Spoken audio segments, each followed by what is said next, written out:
Abatuuze b'e Kagaba Nabiweke mu ggombolola y'Ekiringente mu disitulikiti y'e Mpigi basimye amasinzizo n'okusingira ddala ag'abalokole agasenze mu bitundu byabwe ge bagamba nti gafuddeyo nnyo mu kukyusa obulamu obw'abantu.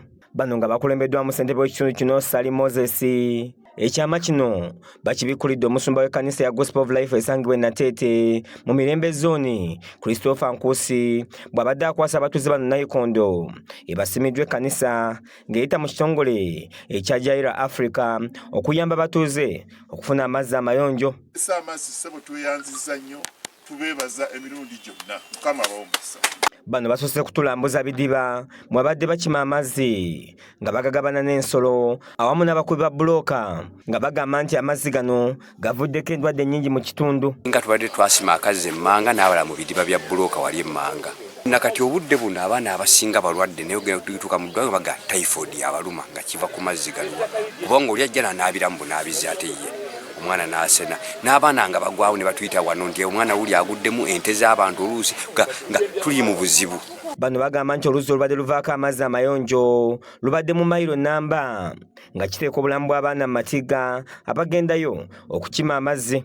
Neeno waggulu gye luli nga tosobola kusindikayo baana bato ate oluusi ng'obudde buzibye tosobola bagamba bavudde ku masomero genda oleete ku mazzi. Kagenzeemu enkonge amazzi gayongedde nga kyafuwala kale twebaza nnyo omusumba oyo Nkuusi okutuleetera amazzi. Ssentebe asiimye omusumba Nkuusi n'ekitongole ekya Jaira okufaayo okubawa amazzi n'ategeeza nti bamaze ebbanga ery'emyaka egisoba 40 nga bakaaba amazzi naye nga tebagalaba. Ekitundu kino kiyitibwa Nabiweke kitutte emyaka egisoba 40 nga tubonaabona n'amazzi, naye olwaleero tulowooza nti tulokose nga tuyita mu mazzi gano kubanga tuba tunywa ebizzi ebibi, tubadde tuvuma bannabyabufuzi. Nze kyamaani mbadde nga n'okutya eno ntyayo kubanga bantuma wonna ofisi n'enzimalayo abantu ne balemwa.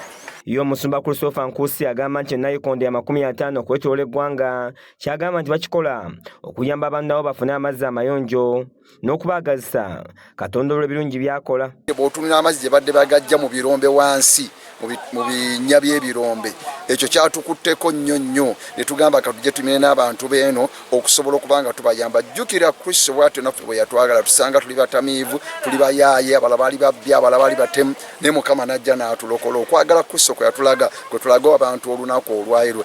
Aliko empagi 3 z'awadde omuntu omulamuzi alina okuba nazo n'okusinga ddala amagezi agayamba abalala.